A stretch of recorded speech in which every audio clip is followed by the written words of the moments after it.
Hello everyone. Before we start, make sure to like and subscribe to the channel, and leave a comment with where you're from and what time you're watching. That way, YouTube will keep showing you stories just like this one. Now, let's begin.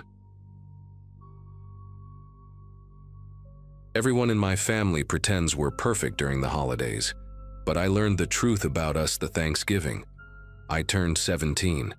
My mom had been cooking since dawn, filling the house with smells of turkey and sage while my dad set up extra tables in the dining room because we were expecting 23 people. Uncle Nathan and Aunt Gloria had driven up from Phoenix with their kids. My grandparents brought their famous pecan pie, and even my cousin Melissa flew in from college. Everyone kept saying how perfect everything looked, how blessed we were to all be together. But nobody mentioned how Uncle Frank had shown up 40 minutes late with bloodshot eyes, and Caroline trailing behind him with her head down, wearing sunglasses inside the house. I noticed my mom exchange a quick glance with my dad when they walked in, but she just smiled harder and offered them drinks. I remember heading to the garage to grab more folding chairs because my mom needed them for the kids' table, and that's when I heard it. Not just arguing, but this awful sound of something hitting the wall hard, followed by Caroline's voice, high and scared, begging Frank to stop. Through the gap between our SUV and my dad's truck, I could see them near the back corner where we kept the gardening tools. Frank had Caroline pressed against the wall, his hand wrapped around her throat, and she was trying to push him away, but he was twice her size. Her sunglasses had fallen off, and even from where I stood, frozen behind the cars, I could see the purple bruising around her left eye wasn't fresh, maybe a week old, already turning that sick yellow-green color around the edges. His other hand was raised, fist clenched, and Caroline was making these tiny gasping sounds, trying to breathe. My phone was in my pocket, but my whole body felt paralyzed, like those nightmares where you need to run, but your legs won't work. Frank was saying something about money, about Caroline's sister knowing too much, about how she needed to keep her mouth shut if she knew what was good for her. Then he hit her, not a slap but a real punch to her ribs that made her double over. And suddenly I was moving without thinking, grabbing the first thing I could reach, which was an old baseball bat we kept by the door. I started hitting the metal shelving unit hard over and over, making as much noise as possible while yelling that I needed help finding something, acting like I hadn't seen them. Frank jumped back from Caroline immediately, and she slumped against the wall trying to catch her breath, quickly pulling her hair forward to hide her face. Frank walked around the cars with this casual smile, asking if I needed help finding something, but his knuckles were red and Caroline was still in the corner, shaking, trying to make herself small.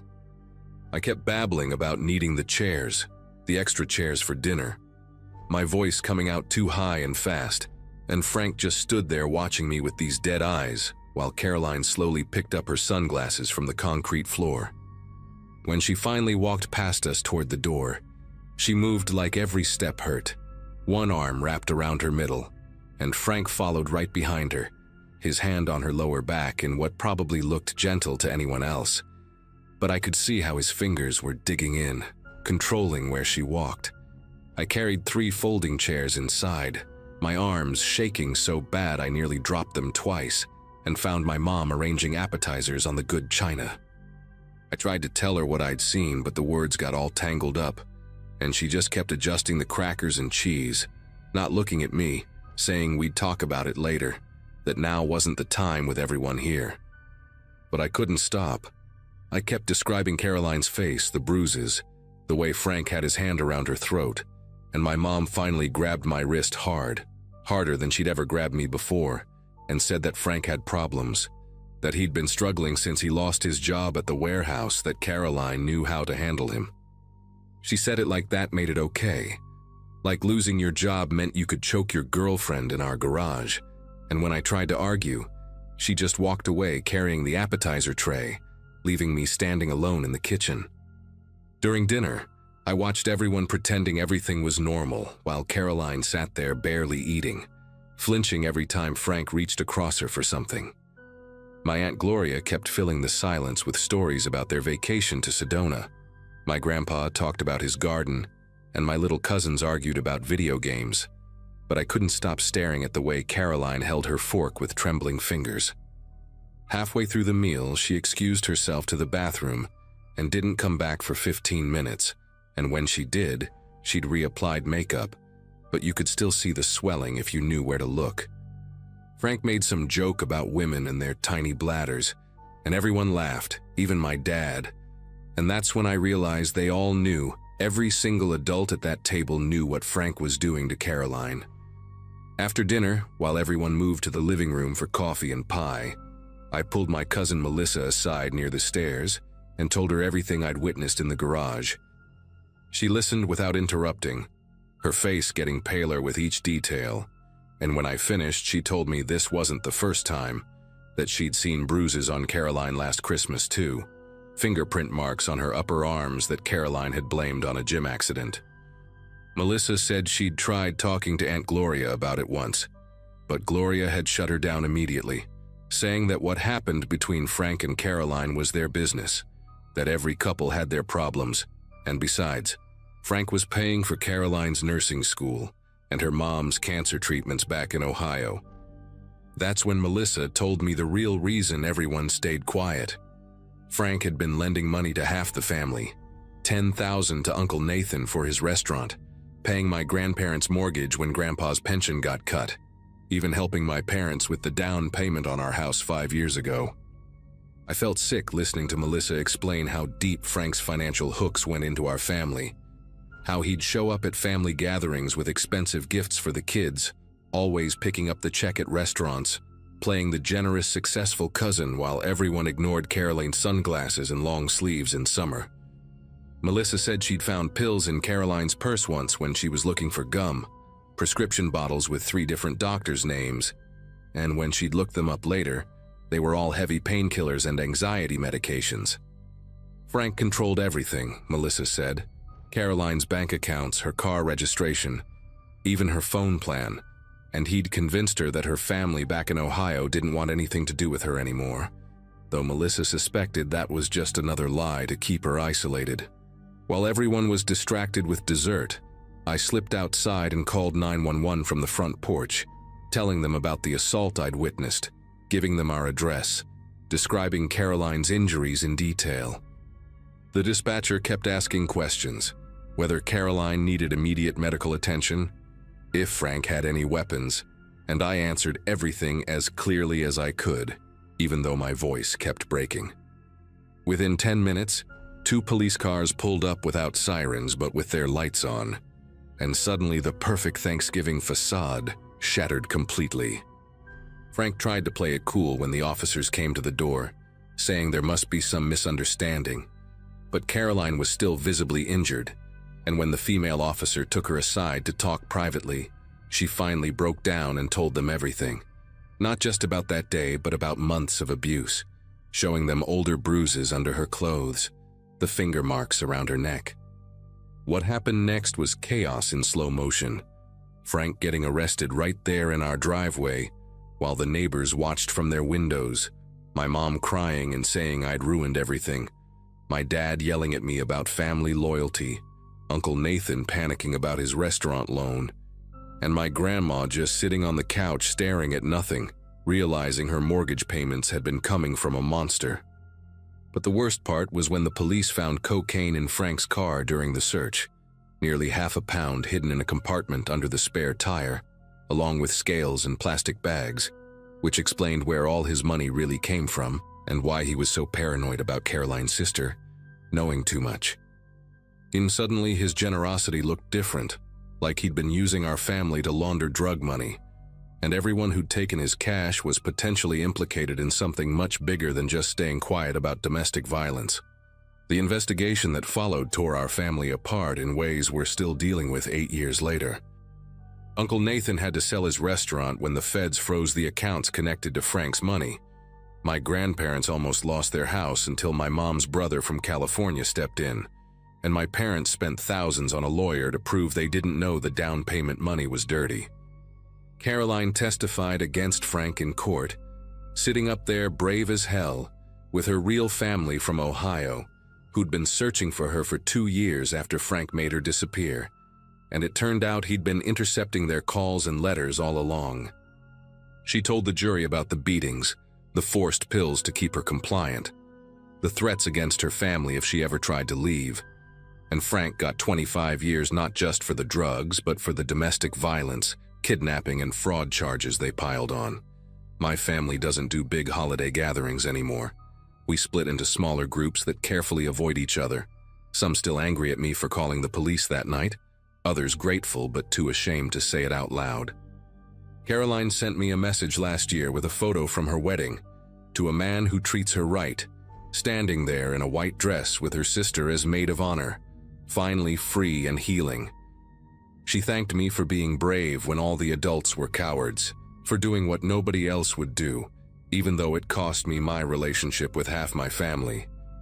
Sometimes I drive past our old house, sold now to help pay the legal bills, and I remember that Thanksgiving when I was 17 and learned that keeping the peace sometimes means enabling monsters, that family loyalty shouldn't come at the price of someone's safety, and that doing the right thing can destroy everything you know, but still be worth it in the end.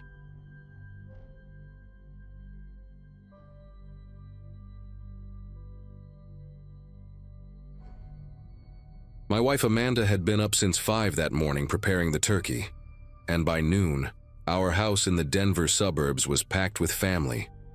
We'd bought the place right after our daughter turned 3, one of those quiet neighborhoods where people actually wave when they walk their dogs past your yard. Kevin, my younger brother, had driven in from Boulder with his kids, and they were already racing through the hallways with their cousins, while my mother-in-law arranged her famous green bean casserole on the kitchen counter.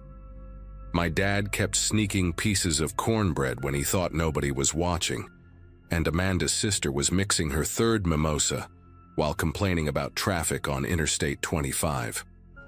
It was exactly the kind of controlled chaos you expect on Thanksgiving, with the TV playing the parade in the background and conversations bouncing between football predictions and Black Friday plans. I remember checking my watch around 3:30, calculating when we'd need to start carving, feeling grateful for how normal everything seemed. That first knock came just after 4, while Amanda was transferring the turkey to the cutting board. 3 sharp raps, hard enough that our golden retriever Bailey immediately started going nuts, pawing at the door and whining. Through the side window, I could make out a figure in brown holding what looked like a medium-sized box, maybe the size of a microwave. My brother actually started walking toward the door, but I waved him off because we weren't expecting any deliveries, especially not on Thanksgiving. The knocking came again, louder this time, and a man's voice called out about needing a signature for an urgent package. Amanda caught my eye from the kitchen, shaking her head because she'd been tracking all her online orders and everything had already arrived. When I moved closer to peek through the peephole, I noticed the guy's uniform looked strange, like the color was slightly wrong for UPS and there were no visible logos or badges where they should have been. I called out through the door that we weren't expecting anything and he could leave it on the porch. His response made everyone in the living room go silent. He said he couldn't do that it required an adult signature, and then he added something that made 0 sense. He said he knew we were home because he could smell the turkey cooking. Kevin and I exchanged glances, and my dad actually stood up from his recliner, which took effort considering how much he'd already eaten. The man knocked again, this time using what sounded like the side of his fist, making the whole door frame rattle. Bailey was practically losing her mind now, growling in a way I'd never heard from her before. The guy's voice changed too, dropping the fake friendly delivery driver tone and becoming more insistent, almost angry, saying he'd been waiting out here for 20 minutes already and needed to get this done. Amanda grabbed her phone and started recording through the kitchen window that had a view of the front porch. The man must have heard her moving around because he suddenly stepped back from the door and turned toward the window. That's when we got our first real look at his face, and I'll never forget it. He had these pale gray eyes that didn't blink enough, and this scar that ran from his left ear down to his jaw, thick and ropey like it had been sewn up wrong. His hair was cut super short, almost military style, but grown out just enough to look unkempt. He smiled at Amanda through the window, but it was all teeth, no warmth behind it. He held up the package toward her and mouthed something we couldn't make out. My mother-in-law whispered that we should call the police, but my dad, always the tough guy, said we were overreacting about some delivery driver having a bad day. Then the guy did something that changed everything. He set the package down on our porch, pulled out his phone, and started taking pictures of our house. Not just the front door, but walking around getting angles of the windows, the garage, even crouching down to photograph our basement window wells. Kevin immediately dialed 911 while I ran upstairs to check on the kids, telling them to stay in the bedroom and keep playing their games. From the upstairs window, I watched him walk over to our cars in the driveway, taking photos of our license plates. He wasn't even trying to hide what he was doing anymore. The fake delivery uniform made even less sense now. I could see it had no company name anywhere, just a brown shirt and pants that anyone could buy at Walmart. He kept looking back at the house, specifically at the windows, like he was counting them or memorizing their positions. Amanda's sister started crying, saying she wanted to leave, but we couldn't exactly walk out there with him standing between us and our cars. My dad finally admitted this wasn't normal and grabbed a baseball bat from the garage, though I'm not sure what he planned to do with it through a locked door. The 911 operator told Kevin they'd send someone, but warned it might be 30 minutes because of holiday staffing. 30 minutes felt like a lifetime. The man had moved to our backyard now, actually opening our side gate like he owned the place. I could hear him testing the sliding glass door that led to our deck, the handle jiggling as Bailey barked herself hoarse on the other side of the glass. My mother-in-law herded all the kids into the main bedroom upstairs, turning on a movie loud enough to drown out what was happening. I grabbed a kitchen knife. Kevin found a crowbar in the basement, and we positioned ourselves by the back door, watching this stranger try every possible entrance to our home. He started talking to himself, or maybe to us, loud enough that we could hear him through the glass. He was saying things like he just needed 5 minutes inside, that he'd left something important here last time, which made no sense because there was no last time. Amanda was still recording everything on her phone when he picked up one of our deck chairs and held it over his head like he was about to throw it through the sliding door. That's when my dad completely lost it and started yelling through the glass that he had a gun, which he didn't, but the bluff worked for about 10 seconds before the guy started laughing. Not a normal laugh either, but this hollow sound that went on way too long. He set the chair down slowly, deliberately, then pressed his face right up against the glass door, cupping his hands around his eyes to see inside better. Bailey went absolutely ballistic, throwing herself at the door, and for a moment I thought she might actually break through the glass herself. The man suddenly pulled back and reached into his pocket, and I swear we all thought he was going for a weapon. Instead, he pulled out a folded piece of paper and pressed it against the glass. From where I stood, I could see it was a printed map of our neighborhood with several houses circled in red marker, ours included. He tapped on our house on the map, then pointed at us through the glass, then drew his finger across his throat in that universal threatening gesture. Kevin was on the phone with 911 again, practically screaming at them to hurry up, giving them play-by-play of what was happening.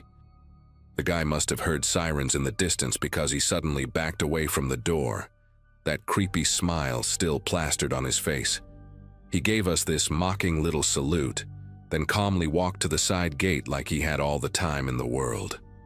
We heard him go through to the front yard, and Amanda ran to the window to watch him actually skip down our driveway, still in that ridiculous fake uniform, carrying the package he'd brought with him. The police showed up maybe 3 minutes after he left, 2 patrol cars with lights flashing but no sirens. We practically dragged the officers inside, everyone talking at once, trying to explain what had just happened. Amanda showed them the video she'd recorded, and I watched one officer's face go from skeptical to concerned as he watched the man press his face against our back door. They took statements from all of us adults while the kids stayed upstairs, still watching their movie, thankfully oblivious to how close things had gotten to going really bad. One of the officers, a younger guy who looked like he'd just graduated from the academy, kept asking about the map the man had shown us. wanting to know exactly which houses were marked. His partner, an older woman with sergeant stripes, made a call on her radio using codes I didn't understand, but her tone made it clear this was serious. They searched our entire property with flashlights even though it wasn't fully dark yet, checking behind bushes in our shed, even up in the big oak tree in our backyard. The sergeant found something by our basement window that made her call for additional units. It was a small pile of cigarette butts, at least a dozen of them, all the same brand, like someone had been standing there for hours watching our house. She bagged them as evidence and asked if any of us smoked, which none of us did. That's when she told us something that made everyone go quiet. There had been 3 home invasions in Denver in the past month, all using the same method. A man in a delivery uniform showing up at family gatherings, holidays, or birthday parties when houses were full of people and potentially chaotic.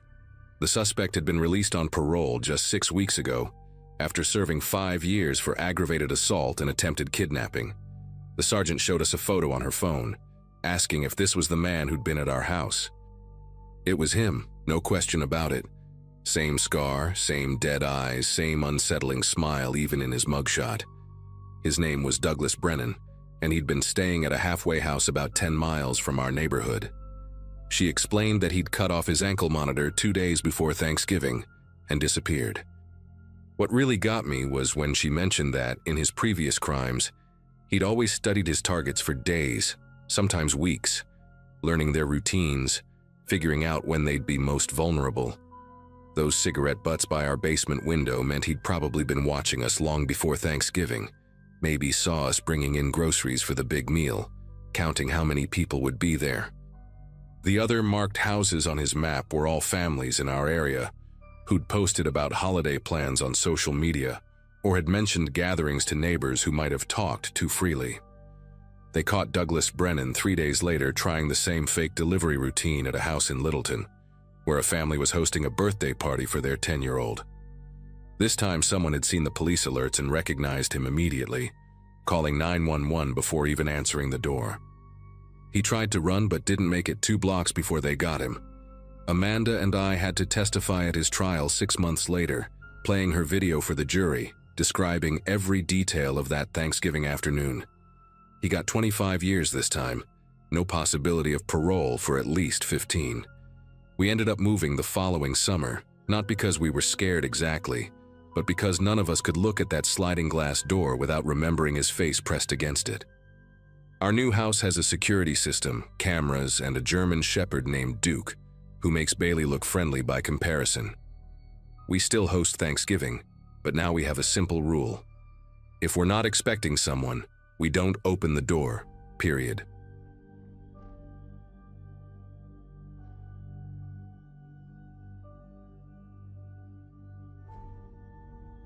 Grace was fiddling with the radio again, trying to find something other than static as we drove through eastern Washington that Wednesday before Thanksgiving.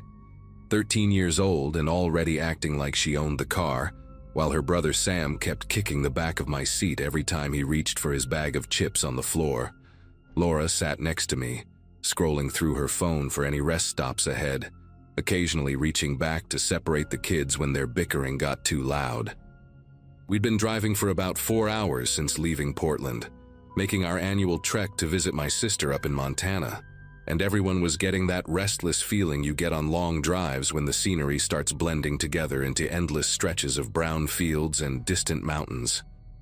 After graduating college in 2010, I'd made this same drive dozens of times, first alone, then with Laura after we got married, and now with 2 kids who treated the 8-hour journey like some kind of endurance test designed specifically to torture them.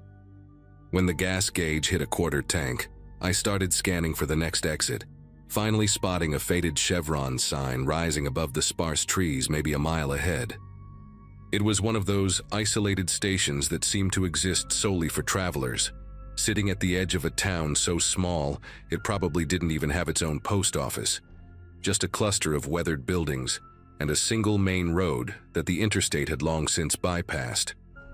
Laura unbuckled as we pulled up to the pump, saying she'd take the kids inside for a bathroom break and to stock up on drinks, and I watched them pile out of the car, Sam racing ahead, while Grace walked with that exaggerated slowness teenagers perfect when they want everyone to know they're above such childish enthusiasm. Through the grimy glass doors, I could see them dispersing through the narrow aisles, Laura heading straight for the restrooms in back, while the kids gravitated toward the candy and chips. And that's when this man in a dark green jacket caught my attention. Not because he was doing anything particularly strange, just standing there by the energy drinks, but something about how he shifted his position when my family walked past made me keep watching. He was maybe 40-something, with one of those scraggly beards that looked more like neglect than style, wearing work boots that had seen better days and jeans with actual dirt on them, not the fashionable kind. What bothered me wasn't his appearance, though. It was how he kept pretending to read the labels on energy drink cans, while clearly tracking my family's movement through the store. Every time Sam moved to a different shelf, the guy would grab another can, angling his body to keep them in view. And when Grace wandered toward the ice cream freezer, he suddenly needed something from that exact direction. I finished pumping gas and headed inside, partly because I wanted a coffee for the road, but mostly because something about this guy's behavior was setting off every protective instinct I had. The little bell above the door chimed as I walked in, and he immediately turned his back to me, suddenly very interested in a rack of beef jerky near the register. Inside, the fluorescent lights buzzed with that particular frequency that gives you a headache if you stay too long, and the whole place smelled like old coffee and those rotating hot dogs that nobody ever actually buys. Sam had his arms full of candy bars and was negotiating with Laura about how many he could actually get, while Grace stood near the beverages doing that thing where she pretended not to care what anyone thought while secretly checking her reflection in the glass door. The man in the green jacket had moved again, now examining the motor oil display even though he hadn't come in with car keys, and there were no other vehicles at the pumps besides ours. When Laura called the kids to head to the register, he abandoned the motor oil and drifted toward the coffee station where I was filling up a cup, close enough that I could smell the cigarette smoke clinging to his jacket and see the yellow tinge under his fingernails. I positioned myself between him and my family as we checked out, watching him in the convex security mirror mounted above the register while the teenage cashier slowly scanned each item like it was his first day on the job. The man grabbed a single pack of gum and got in line behind us, even though there was another register open, standing close enough that Sam actually stepped forward and pressed against Laura's leg. Kids have that instinct about people sometimes, that animal sense that tells them when something's wrong, and Sam kept glancing back at the guy while clutching his bag of candy like someone might snatch it away. We paid and headed for the door, and I made sure to hold it open extra long, forcing the man to either squeeze past us or wait, and he chose to wait, hanging back by the coffee station and pretending to need more sugar packets until we were outside. Back at the car, I helped buckle Sam in while Laura got Grace situated, and I kept glancing at the store windows, catching glimpses of green jacket moving around inside, never actually leaving even though he'd been in line to pay. Laura asked if everything was all right. She had that look she gets when she knows I'm worried but doesn't want to alarm the kids. And I told her yeah, just wanted to get back on the road before it got too dark. We pulled out of the station and merged back onto the interstate, and I felt myself relax a little as we picked up speed, telling myself I was being paranoid, that the guy was just some local weirdo who didn't see many travelers come through. About 20 minutes later, Sam said he had to pee already, which was typical Sam, but when I glanced in the rear view to tell him he'd have to wait, I saw it. A beat-up white pickup truck about 3 cars behind us, and even from that distance, I could make out the shape of a dark jacket behind the wheel. At first I tried to rationalize it. White pickups are everywhere in this part of the country, practically the official vehicle of rural Washington, but I started doing little tests, speeding up to 75, then dropping down to 60, changing lanes unnecessarily. The truck stayed with us, always maintaining that same 3-car buffer like whoever was driving had done this before, knew exactly how to tail someone without being too obvious about it. Laura noticed me checking the mirrors more than usual, and asked what was wrong. her voice low enough that the kids wouldn't hear over Grace's music, and I told her about the guy from the gas station. Watched her face go from confused to concerned as she turned around to look. The truck had fallen back a little, maybe 4 cars now, but it was definitely still there, and when I took the next exit just to see what would happen, making a last-second swerve across the solid white line, the pickup followed, nearly clipping a Honda to make the same exit. The exit led to nothing, just a frontage road that ran parallel to the interstate for a few miles, before dead-ending at some abandoned grain silos. No town, no services, no reason for anyone to get off there unless they were following someone. I pulled into a gravel turnout and watched the truck slow down, then suddenly accelerate past us, the driver keeping his face turned away. But I could see enough to know it was him. Same green jacket, same scraggly beard. He drove about a quarter mile ahead and pulled over too, just sitting there on the shoulder with his engine running, waiting. Laura was gripping her phone, asking if she should call 911. But what would we say? That some guy was creeping us out, that he'd taken the same exit we did. Technically, he hadn't done anything illegal yet, and we were still 2 hours from anywhere with a real police presence. I pulled back onto the frontage road and headed back toward the interstate on-ramp. And sure enough, in my rear view, I saw the truck's lights come on, saw it pull a U-turn to follow us back. Once we merged back onto the interstate, I pushed our Subaru up to 80, weaving through the light holiday traffic while Laura kept watch behind us, calling out the truck's position like some kind of navigator in a race neither of us wanted to be in. The kids had gone quiet. Grace's music turned off now, both of them sensing that something was seriously wrong even though we hadn't explicitly told them what was happening. Sam kept asking why we were going so fast, his voice small and worried, and Grace just stared out her window with her arms crossed, that teenage bravado completely gone. For about 10 miles, we managed to put some distance between us and the truck, but then traffic started bunching up ahead, brake lights spreading across all 3 lanes like a wave, and we had no choice but to slow down. Within minutes, the white pickup was back. Closer this time, maybe only 1 car between us, and I could see the driver clearly in my mirrors, see him leaning forward over his steering wheel like a predator locked onto prey.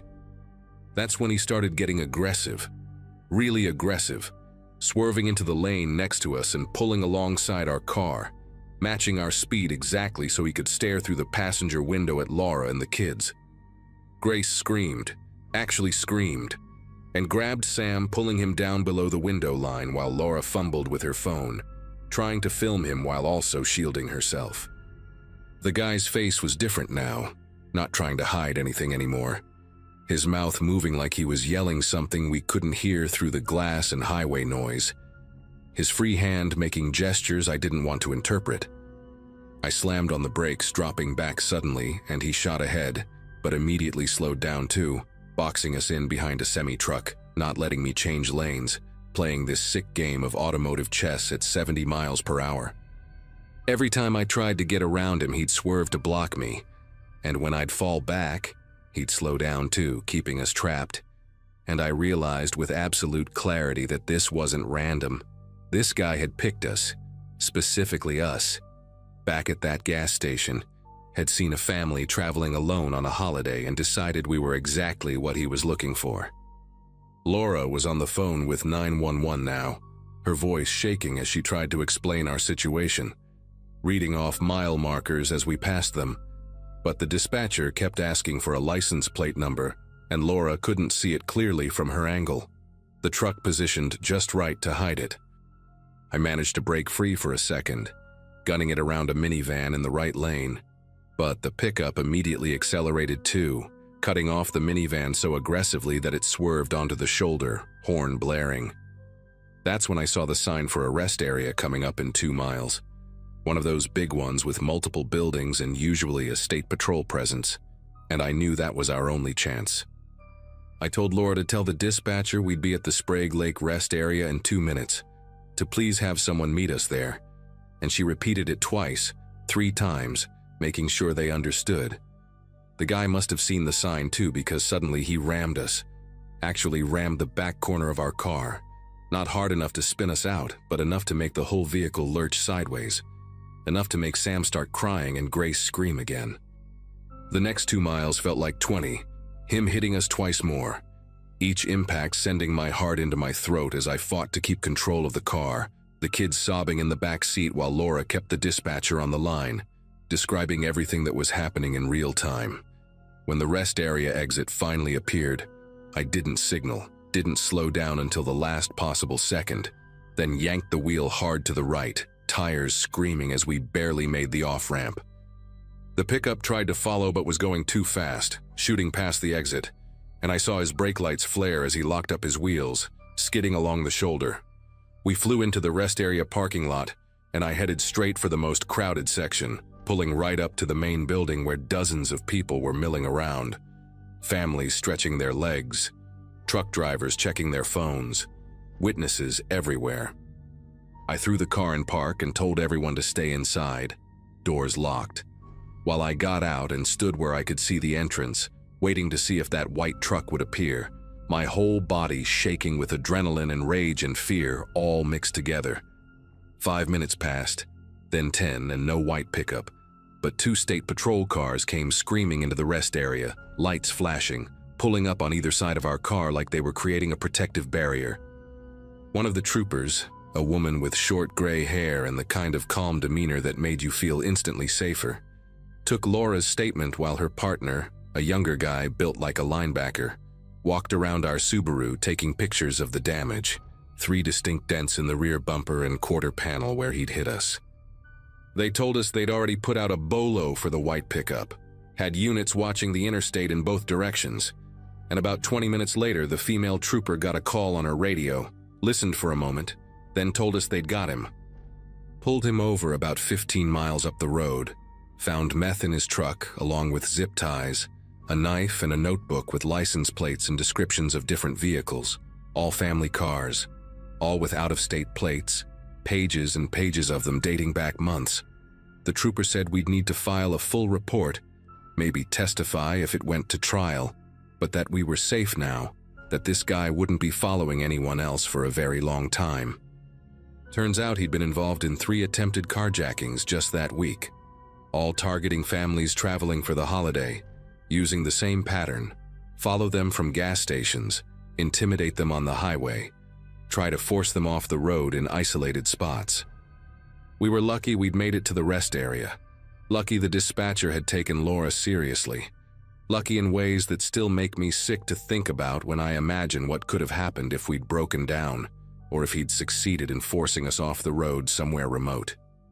We spent another hour at the rest area, giving statements, calming the kids down, calling my sister to explain why we'd be late, then finally got back on the road with a state patrol escort for the first 50 miles, the trooper following us until we crossed into Idaho.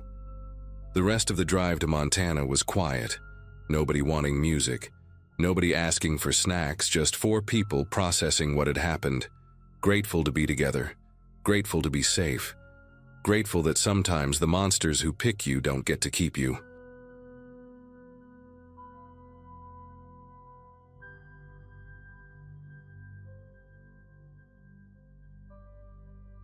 November has always been my favorite month, especially since Mom started hosting Thanksgiving at her place in Springfield after Dad passed. Picture this: me, 31, and finally getting my life together after that rough patch with my ex, standing in Mom's kitchen peeling sweet potatoes while she fusses over her famous cornbread stuffing. My brother Jason was supposed to arrive around noon with his wife Katie and their twin boys, and my sister Olivia had texted saying she'd be there by 2, right after picking up the pies from that bakery on Harrison Street. Mom kept checking her phone every few minutes, worried about the traffic since everyone was driving in for the holiday, and I remember telling her to relax, that everyone would get there when they got there. Around 1:30, just as I was sliding the turkey back into the oven for its final hour, Mom's phone buzzed with a text. She was elbow deep in green bean casserole prep, so she asked me to check it for her, thinking it was probably Jason saying they were running late because the twins needed another bathroom stop.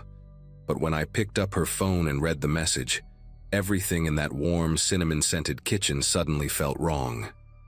The text was from a number none of us recognized, and it said, "We have your daughter.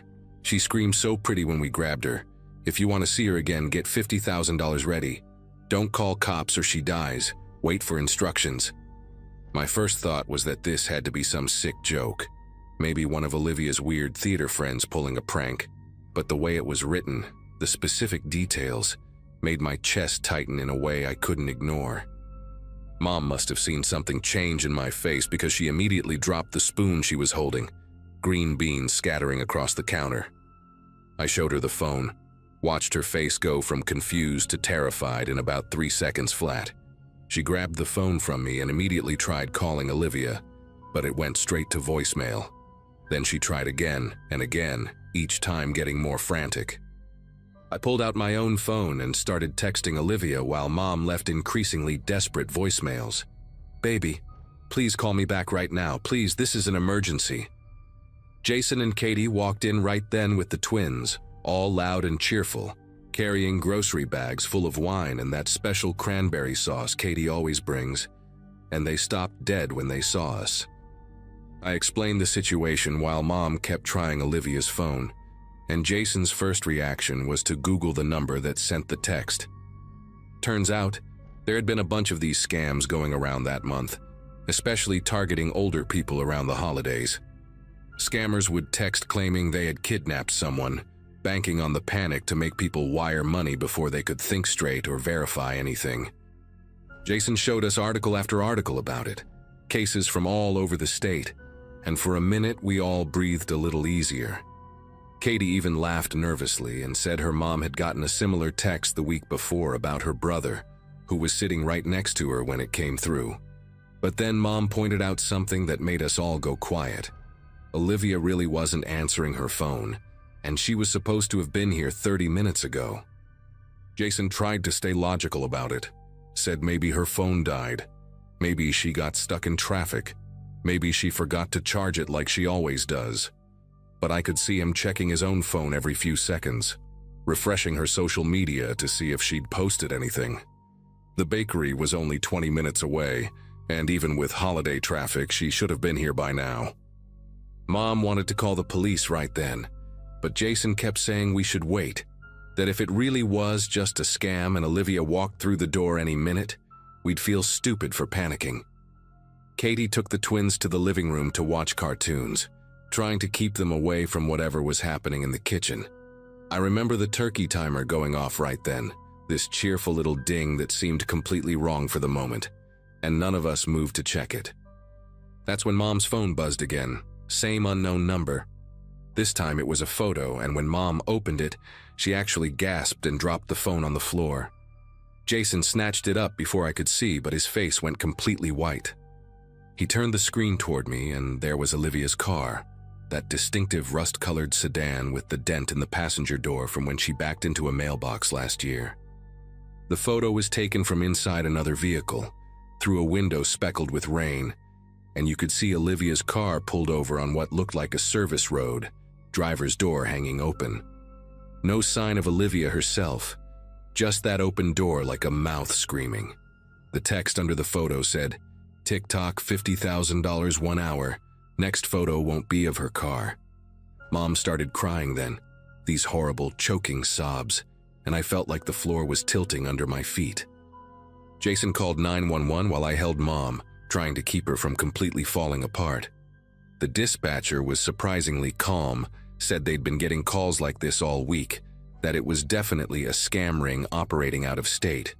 She told us officers would come to take a report, but she also said we should try to reach Olivia through other means, check with her friends, her work, anywhere she might have stopped. I started making calls while Jason talked to the police, my fingers fumbling with the phone, calling her roommate Bethany, her boyfriend Connor, even her manager at the restaurant where she worked weekends.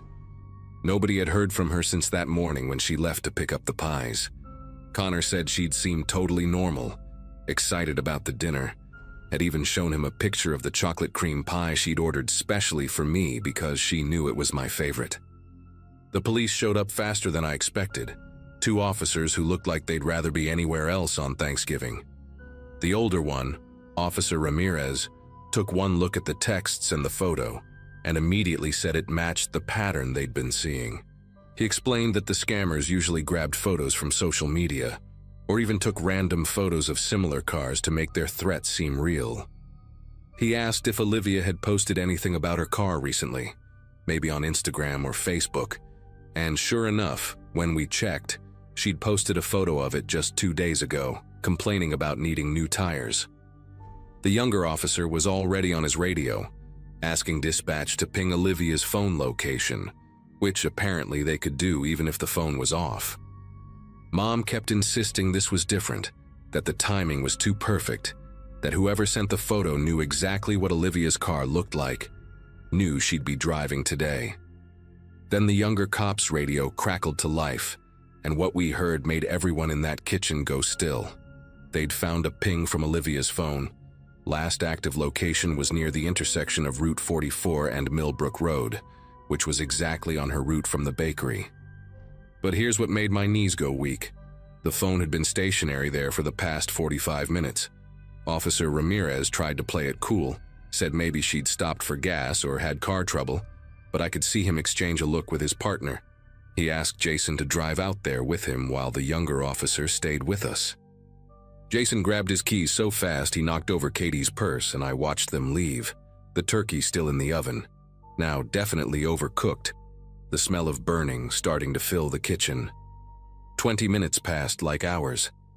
Mom sat at the kitchen table, gripping her phone, staring at it like she could will it to ring with Olivia's name on the screen. Katie had given up pretending everything was fine, and brought the twins into the kitchen, where they sat quietly, somehow sensing this wasn't the time for their usual chaos.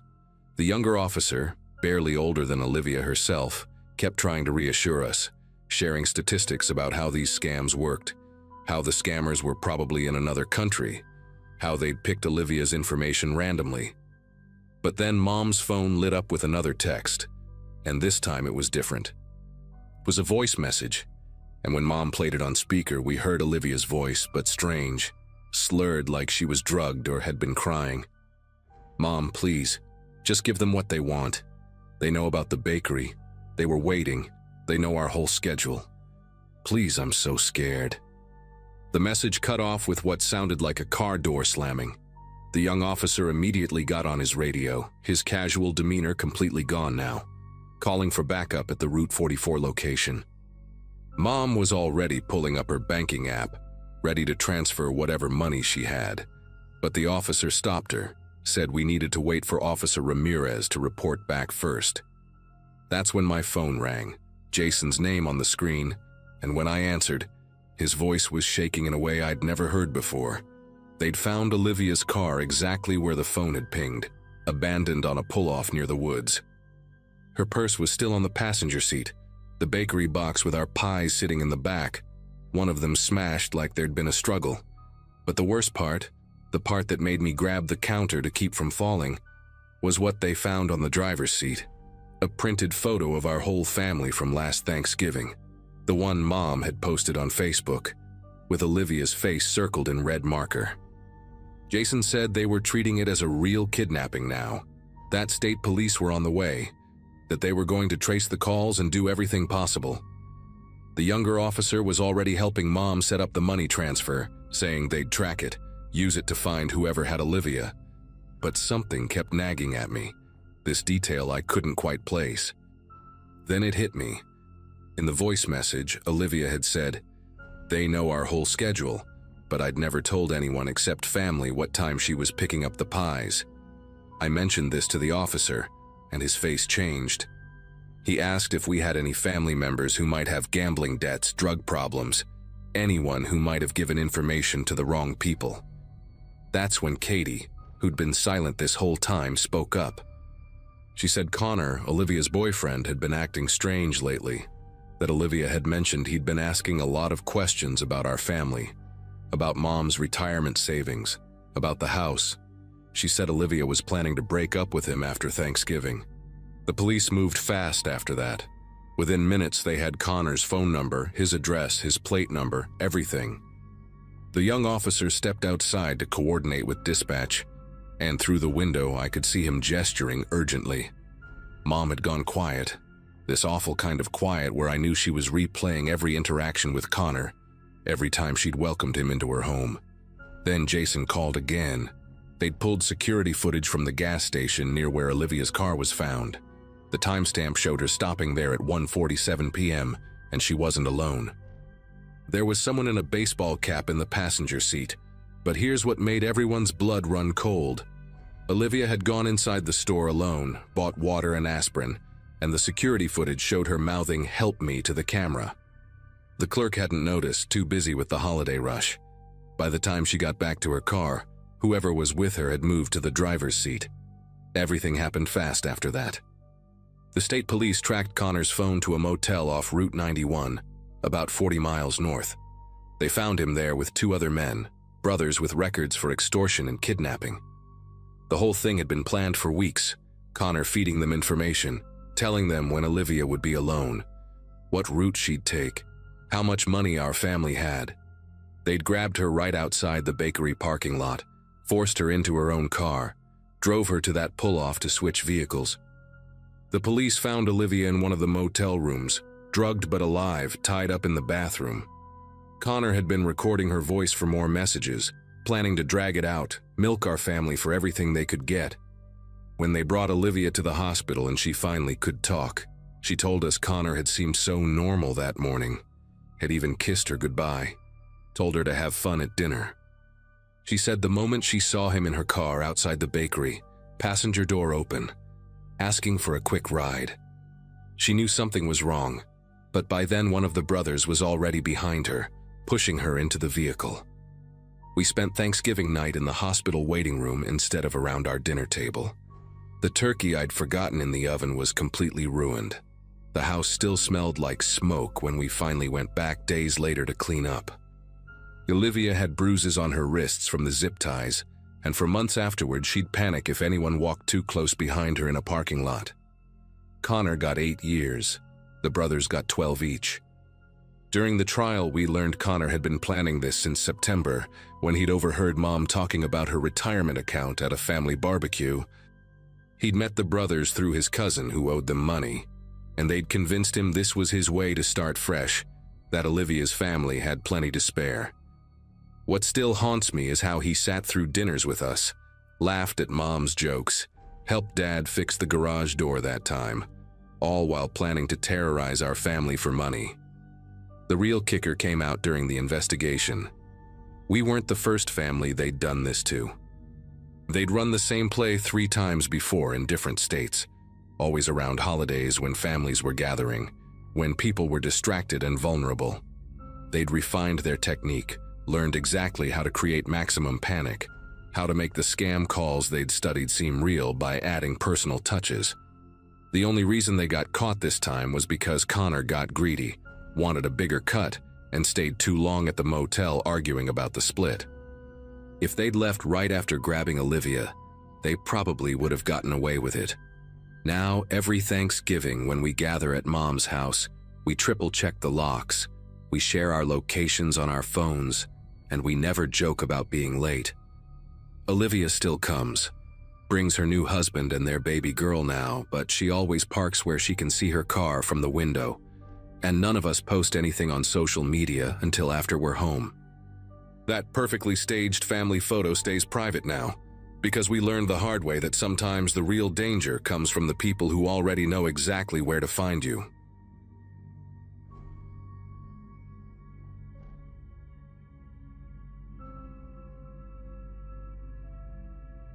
Hosting Thanksgiving dinner wasn't something I ever planned on doing. My sister usually handled the whole family gathering thing at her place in Connecticut, but she just had her second kid in September and basically begged me to take over this year.